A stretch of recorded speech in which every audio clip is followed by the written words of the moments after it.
Hello and welcome to News Central Television. I am Likon Obanjo. The top stories at this hour. House of Representatives summons Benue Zamfara governors over state security crisis. As the world marks World Press Freedom Day, there are calls to navigate the rapid integration of artificial intelligence into journalism. Gabon's ex-junta chief, Bryce Nguema, sworn in as president after landmark victory at the polls. Details to come your way shortly. Let's begin with security matters. The House of Representatives Committee on Public Petitions has summoned the governors of Benue and Zamfara states, Hyacinth Elia and Dauda Lawal, along with their respective state assemblies in response to escalating insecurity in the two states. The summons followed a petition from civil rights group Guardians of Democracy and Rule of Law, which called on the House to assume the constitutional responsibilities of both state assemblies, citing a failure to address the deteriorating security situation. The parties have been scheduled to appear before the committee on Thursday, May 8, to defend their roles in addressing the crisis. Committee Chairman Mike Etaba signed the summons, stating that the parties are fully aware of the issues at hand. He added that the committee's objective is to uphold the rule of law and promote transparency in the handling of threats to public safety. In the meantime, Benue State has for some time now remained in the news for the wrong reasons, though, a state that can be said to be under siege due to continued attacks on communities allegedly by armed herders. With several communities sacked, the impact of this lingering farmer-herder crisis is pushing the state to the brink, as several of the predominantly agrarian communities are now dislodged and unable to take advantage of the farming season. News Central's Sagir Ibrahim recently visited some of the affected communities in Benue State to uncover the stories behind the headlines. Benue State is known as Nigeria's food basket. However, there are growing concerns that it may gradually be losing that reputation. Attacks on agrarian communities across several local government areas in the state have left many farmers displaced and afraid to return to their farms for fear of being attacked or even killed.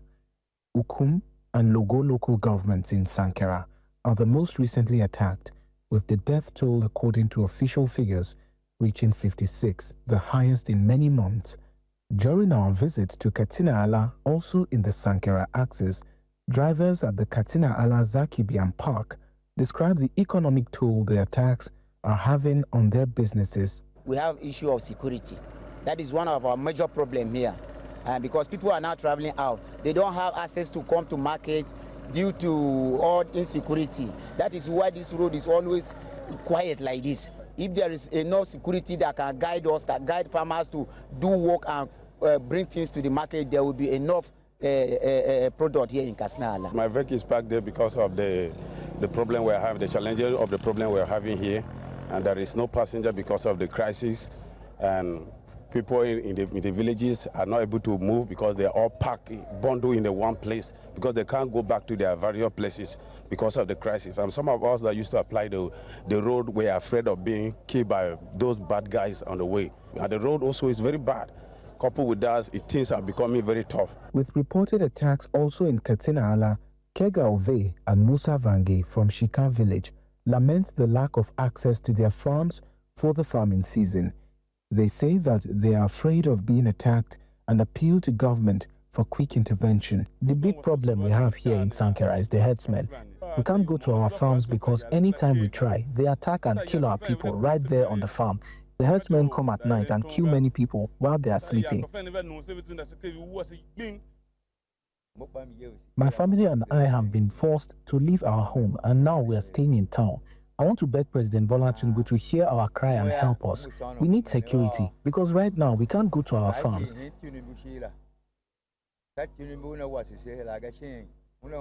If we try to go back home, the herdsmen will kill us. Sometimes officials come only after many people have already died. What usually happens is security will come during the day, walk around and then leave. At night, after they are gone, the herdsmen return and attack our people again. From Katsina Ala, to Kwande, and then to Bachon village located in Jatoka district. Many residents have fled their communities following attacks by gunmen. With only a few villagers returning, many say they now tend to their farms only during the day and leave before nightfall for fear of further attacks. We are finding it very difficult even to sleep and even to stay here.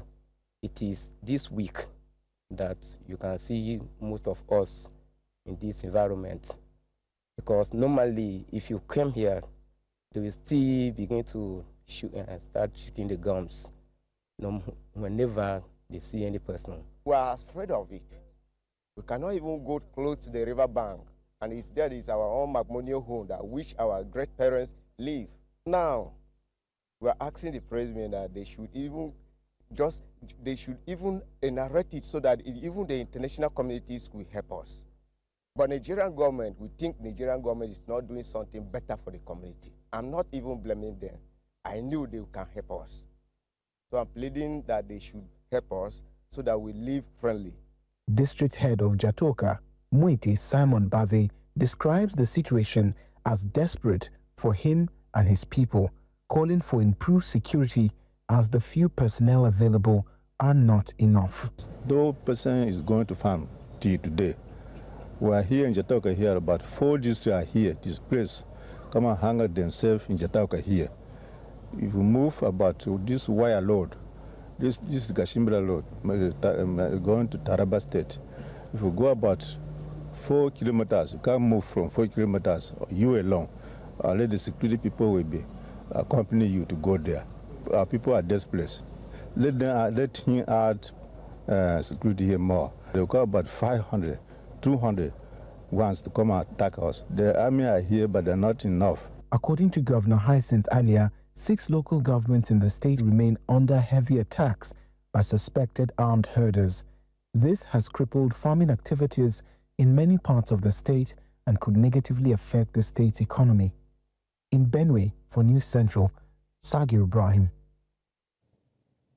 Very disturbing story there, but then you can watch out for the full documentary on the aftermath of the attacks of some Benue communities, according to the findings by News Central on this channel.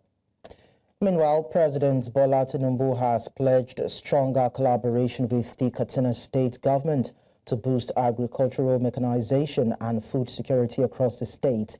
President Tinubu made this pledge during his first official visit to Katsina State, where he commissioned the state's newly built agricultural mechanization center and a 24-kilometer dual carriageway. He described mechanized farming as a vital investment, assuring residents of the federal government's commitment to their progress. Jamil Mabai tells us more in this report. A historic welcome for President Tinubu in Katsina. His first official visit since assumption of office. Despite security challenges, residents turned out in large numbers to get a glimpse of the president.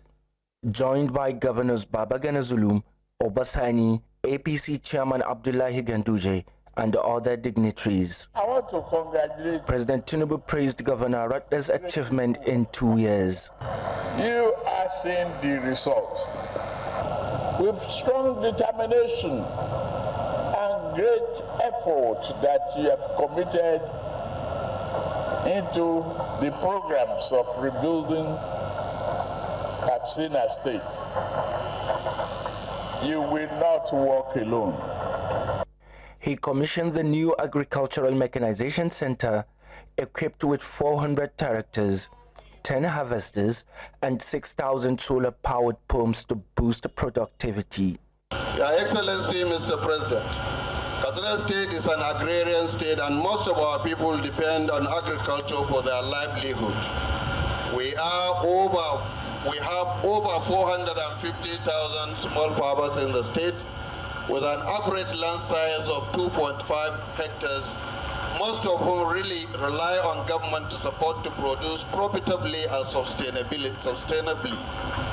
What we are commissioning is effort to banish hunger, commitment to food sovereignty, empowerment for our people, small and large-scale farmers. At a banquet, Governor Radda reiterated the state's commitment to tackling insecurity with federal backing. The only thing that is lacking, they don't have superior weapons. They are using pop action and the bandits are using AK-47. If there should be any collaboration between our community watch along with the Nigerian army and the police, it could have made the job much easier and it will support and help our people. Your Excellency, we need your support in that direction.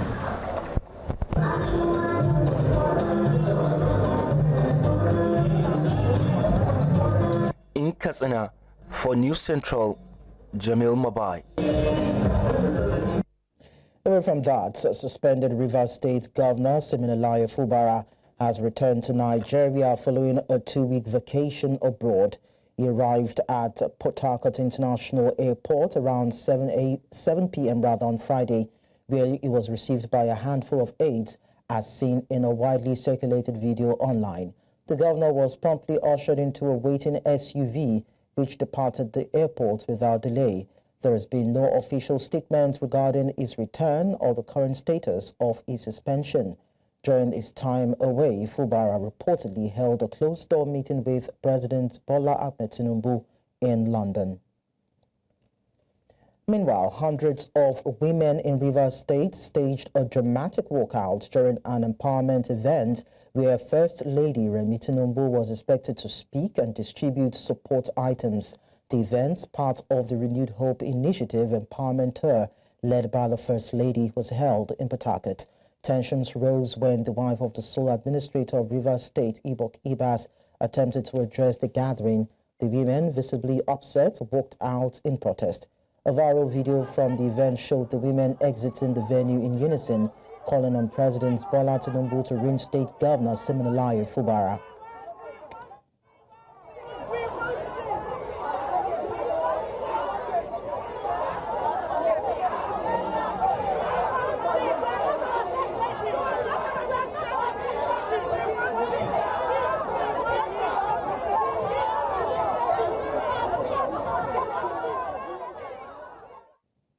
In a related development, the Minister of the Federal Capital Territory, Nyesom Wike, has apologized to Presidents Bola Tinubu and the First Lady, Oluremi Tinubu, after women loyal to Rivers State Governor Siminalayi Fubara, who was actually suspended, staged a walkout during an empowerment event in Port Harcourt. Wike condemned the incident as a show of shame, calling it an insult to the President and the First Lady. The walkout occurred after the women reportedly replaced on the program list by Wike loyalists left the venue. In a statement issued from China through his aide, Wike accused Governor Fubara of sponsoring the disruption and acting against peace efforts. He, however, urged Fubara to be honest about his intentions and stop undermining reconciliation attempts. The event, held under the Renewed Hope Initiative, aimed to empower 500 women across Rivers State. Meanwhile, as part of efforts to expand economic opportunities for women, the wife of Nigeria's President, Oluremi Tinubu, has empowered 500 disadvantaged women in Delta State with essential business tools. Represented by the wife of the Deputy Governor, Catherine Onyeme, Tinubu said the initiative, carried out through the Renewed Hope Initiative in collaboration with the Office of the Senior Special Assistant to the President on Sustainable Development Goals, aims to uplift livelihoods and contribute to national development. The empowerment event, held at the Cenotaph in Asaba, the Delta State capital, saw beneficiaries receive items including deep freezers, gas cookers with ovens, grinding machines, and generators.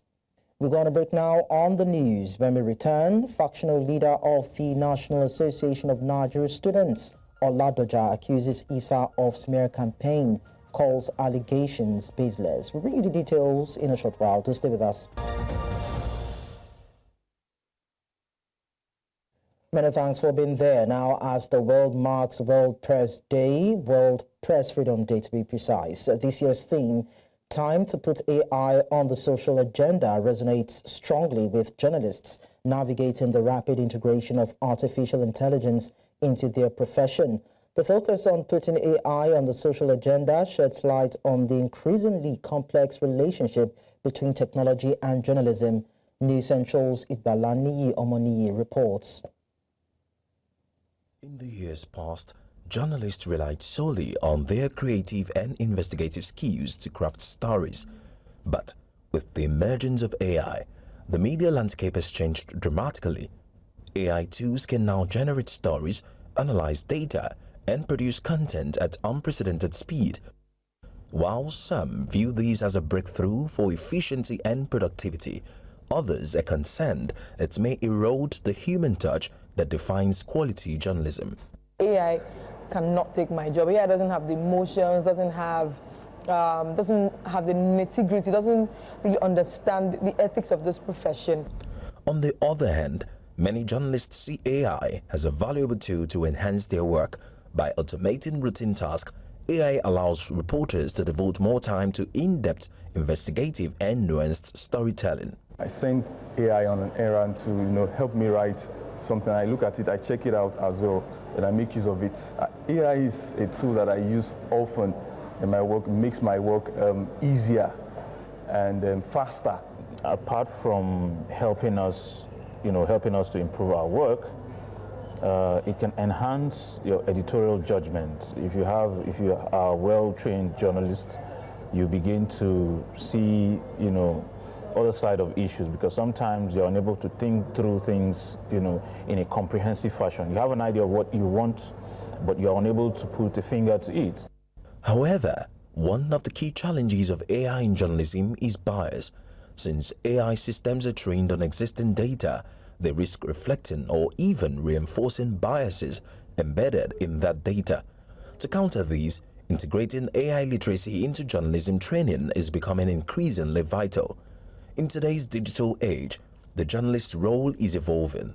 While anyone can use AI to generate content, professional journalists contribute essential qualities such as ethical judgment, critical thinking, and editorial integrity that machines cannot replicate. Well, I understand what is being said when we talk about fear, and you can really relate that fear to this aspect of doing things the ethical way. But I think at the end of the day, we probably have to look inwards and take a decision as to how we want to approach the work that we're doing and what results we want to come out with. It is very possible to run an entire newsroom solely with AI. And let's say, for example, in best case scenario, you have, say, for example, fact-checking, maybe a system that prioritizes all the stories that are coming in from all the streams, can check and decide what works best at what time. It can be very efficient, from the actual presenters or newscasters who are AI generated to the lifelike audio that we can get now. It is possible, but we could decide as a people and say that we want to see to it that there's a balance. As we commemorate World Press Freedom Day, it's evident that AI presents both opportunities and challenges for the media. By embracing AI education and learning to use these tools responsibly, journalists can elevate their work while safeguarding the core values of their profession. In Lagos for News Central, Ibalaniyi Omoniyi. Also on this, a director, Center for Journalism, Innovation and Development, Akintunde Babatunde, joined me to discuss this.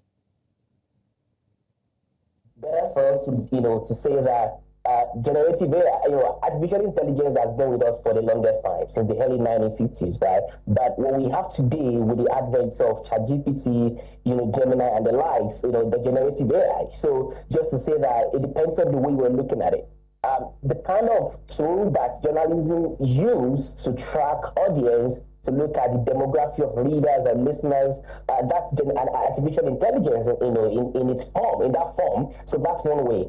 Another way to think about it is when we talk about generative AI, that, the buzz that we have in the last 3-4 years with the launch of OpenAI, ChatGPT, and many other models. I think that if we look at it very carefully, we would understand that what powers ChatGPT are the likes. It's prompt engineering, right? When you have ChatGPT or Gemini or Perplexity, any question, it generates for you, textual content or audio, textual content. And when you look at how this textual content comes to being, this is as a result of the data that it was trained on. If you look again at the breakdown of the data that they used to train this model, a large percentage of this data set were from web crawls. And that is where, work that journalists have done, published articles, they are part of the data that powers, generative AI. And so that tells you that journalism is not just adopting artificial intelligence, generative AI into this world. Journalism is powering it. It's the work that journalists do day in, day out that becomes content used to train these models. Away from that, the National Association of Nigerian Students, led by Comrade Olushola Oladoja, has debunked allegations of harassment, assault, and death threats leveled against it by Atiku Issa, who also claims leadership of the Apex Students Union body in Nigeria. Addressing a news conference in Abuja, Oladoja described Issa's accusations as an orchestrated smear campaign designed to sow discord within NANS and tarnish the reputation of Sheyi Tinubu, son of Nigeria's president. He further accused Issa of associating closely with opposition politicians and described his claims to the NANS presidency as illegitimate. February 27th, 2025, at Old Parade Ground here in Abuja, Nigerian students conducted a transparent, free and fair election. Duly elected myself, Comrade Olushola Oladoja, as the national president of NANS, alongside a complete executive council. Atiku Issa, in contrast, operates alone, with no elected executive council to support his self-proclaimed presidency. His claim to leadership is illegitimate, and we challenge him to seek redress in the court of law if he disputes the outcome of our democratic process. Atiku Issa Abubakar allegation against Sheyi Tinubu accusing him of an orchestrated harassment of assault are entirely fabricated. This claim lacks any variable details, no date, no location, or credible witness has been provided. Now, the Federal Capital Territory Caucus of the Social Democratic Party has called for an immediate cancellation of the ongoing FCT chapter executive election of the party over alleged irregularities. The demand was made during a protest in Abuja at the SDP Secretariat, where aggrieved party members voiced their frustrations. The FCT Publicity Secretary of the SDP, Tayojo, while addressing journalists, says that the group has officially petitioned the party's national chairman, Shehu Gabon. Three things. One is that this Congress should be immediately suspended and cancelled in view of the irregularities we have observed. Two, there is absence of notice of Congress of election, which our Constitution clearly states must be done 7 days before a Congress is held. Today, they said they have done the Congress, but we have not seen. Three, there is a level of disenfranchisement of we, the old members, and the real members of the party. I am here with the party registers for FCT. As you can all see, all the people that are calling themselves Kangaroo Caretaker Committee now, they are not even registered members of this party. And we will not allow that stand, because Nigerian party is for, this party is for everybody, not for an exclusive right of anybody. Exactly. We have been here, and you can see, these are my people. Some of them are ward chairmen, some of them are caucus leaders, some of them are, this is Hamad chairman, this is Gui Ward, this is Kabusa, this is Buhari, and this is Gui. They are all here because they never heard about the Congress that is going on. So we are asking our honorable chairman now, Alhaji Shehu Gabon, to use his very good office to stop this illegality going, so that the party does not go into a crisis that is not necessary for a party that is planning to win an election. Let's now tell you that Anglican Bishop of Umuahia Diocese, Jeffrey Ibuchi, has urged Nigerians to stand up against acts of terrorism which threaten their lives. The bishop made this known at the 11th Synod of the Anglican Diocese of Umuahia, held in Abia State Capital. News Central's correspondent Chinwe Ogele has more in this report. It is a time of the year when the Anglican Church of any diocese takes stock of its activities, spiritually and otherwise. Are you not concerned that we live in a society where everyone is a pastor, or almost a pastor, both males and females, but evil and wickedness are still developing? There is almost no evidence of the life of Christ to preach among us. I am really concerned. Here the cleric x-rays events in the nation and the effects on Nigerians. We are able to see the concierge bosses and the better life that we are assured of as dividend of your subsidy removal. How do we become a nation? We are human life no longer matter. How do we come and go without the news of people killing people? Let's statements of statements, or how the government is on top of the matter. No arrests, no prosecutions, no judgments, and so on. Bishop Ibuchi also queries the approach by the authorities to gun running and firearms proliferation across the country. We condemn totally the brutal killing of supporters of the North in Oluremi, Delta State. But let us ask a few questions. Can those from the South become hunters in the North? Armed with AK-47 and 49 rifles? Some years ago, the government of President Buhari, the Nigerian police force, revoked licenses of people, including hunters, and directed all to surrender their guns. Was that order only for those in the South? While some parishioners say that the church has a crucial role to shape the society, others advise that agriculture be embraced. I believe that the church, if they can really preach all of this without necessarily preaching wealth, that has always led our youth to what we're experiencing today, kidnapping, rituals, and all of that. If they can really start teaching people how to live right, I don't think we'll be having some of these issues. I believe church has a whole lot to do to help the government in achieving whatever their goals are. There is hunger everywhere. So the best thing for us to queue in and start agriculture farming. Other roles expected of the church include to champion justice, equality and inclusivity, working to create a society where all people can live in dignity and peace. In Omahia for News Central, Chinwe Ugele.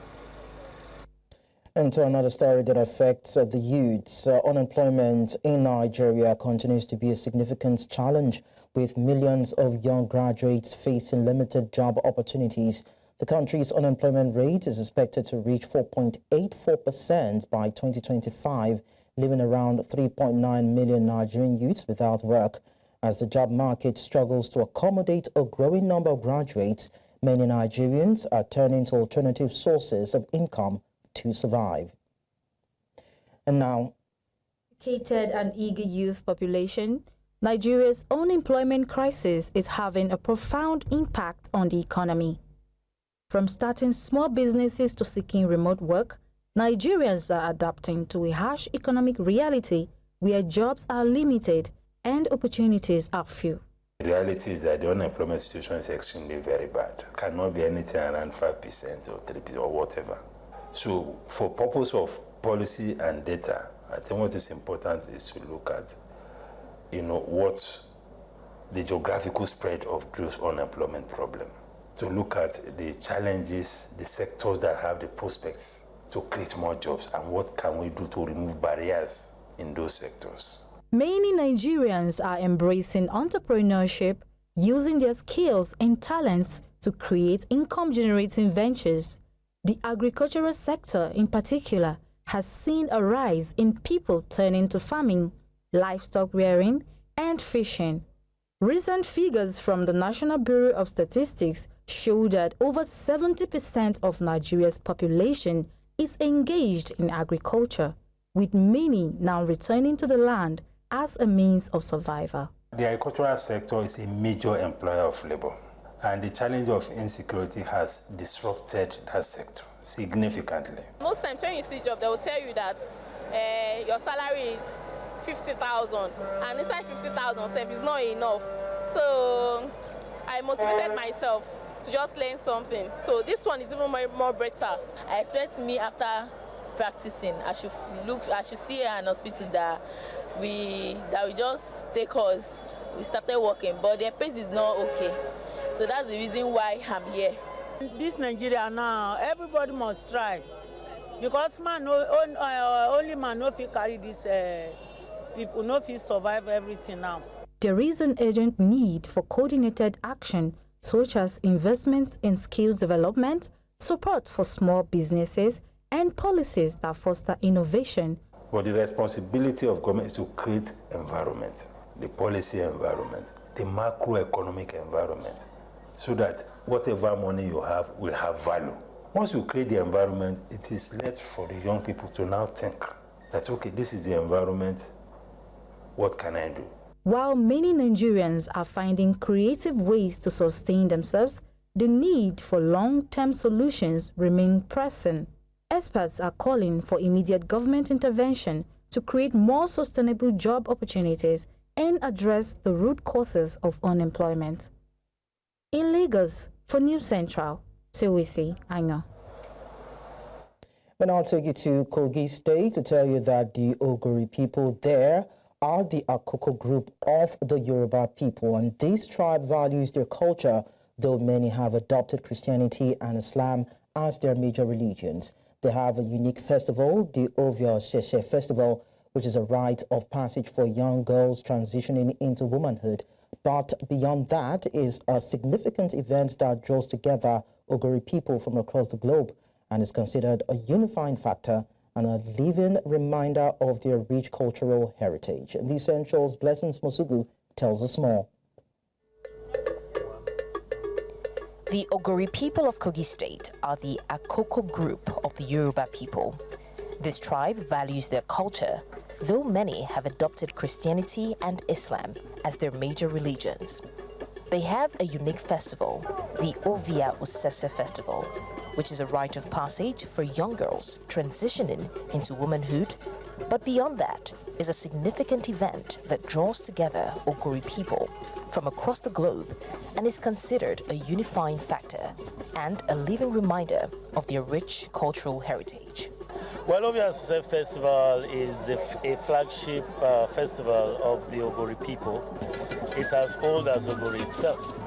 And it's actually initiation of young maidens into womanhood. But it is much more than that. It's not just preparing a lady for a husband's house. It is preparing a lady to actually take her position in the society, because women are regarded in the Ogori society. So she is prepared to take her position in the society at large. But today is a bit unique because we had to commission the statue, the Ovia statue. That is our, like something that stands like a flag, something we identify with.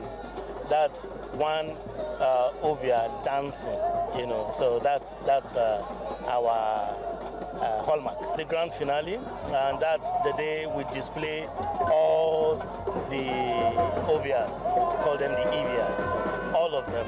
They will come, they will dance, and we'll still celebrate together, and then our dignitaries will come, no Ogori.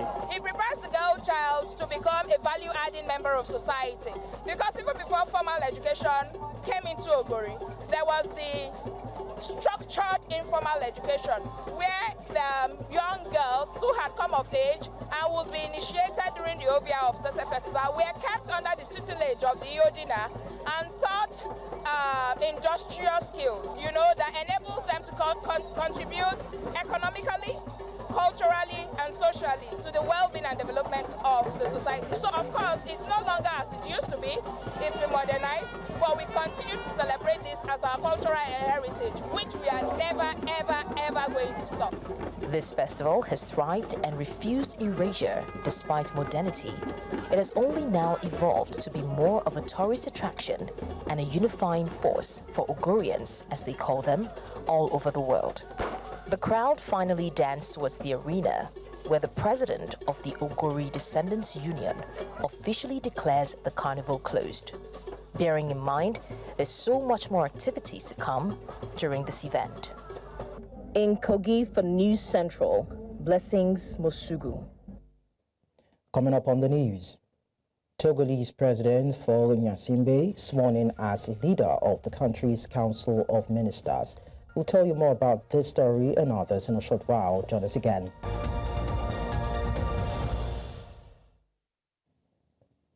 Togolese President Faure Gnassingbé was sworn in on Saturday as the president of the country's Council of Ministers after being appointed by the National Assembly, which is dominated by his political party, the Union for the Republic. In May 2024, Togo's constitutional amendment came into effect, formally switching the country from a semi-presidential to a parliamentary system. Under the new constitution, the president of Togo will be elected by parliament in a largely ceremonial role for a 4-year term, renewable once.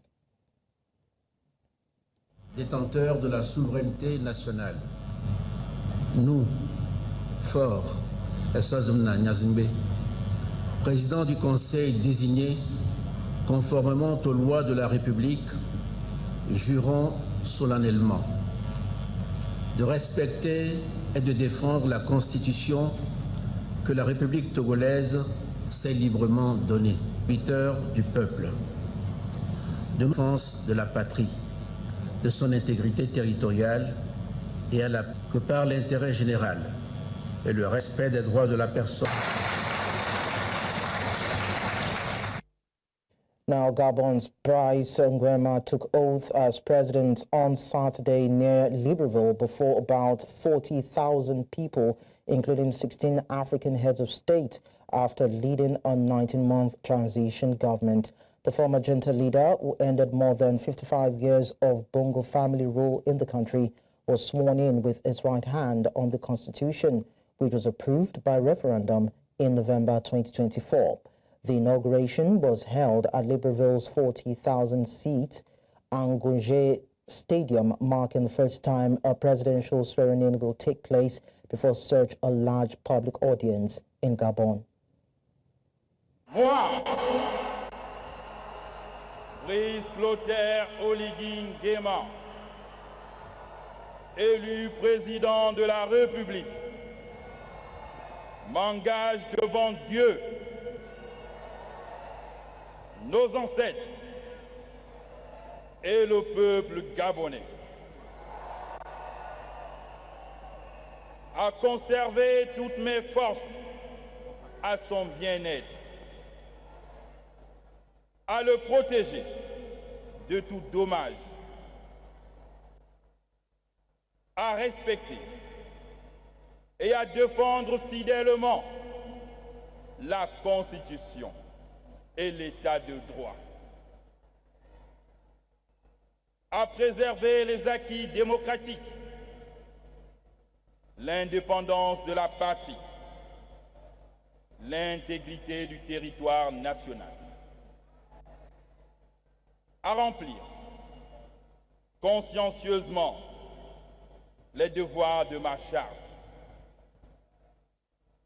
et à être juste envers tous. Je le suis. And now to this, Sierra Leone's Ministry of Health says the West African nation is battling a fresh surge in mpox infections, with 1,140 cases and 9 deaths reported since the beginning of the year. The government declared a public health emergency in January to tackle the outbreak. As of last week, the death toll stood at 6, with 763 confirmed cases. The capital, Freetown, has recorded the highest number of infections. In response, Sierra Leone launched a vaccination campaign in April, prioritizing children aged 12 and above, high-risk groups and healthcare workers. The World Health Organization has also provided 61,300 vaccine doses. 4 treatment centers have also been established in Freetown to manage the outbreak. Sierra Leone proudly stands as a beacon of progress in the fight for equitable vaccine access. Our national immunization coverage has consistently improved, and we have made significant gains in reducing childhood mortality and preventing vaccine-preventable diseases.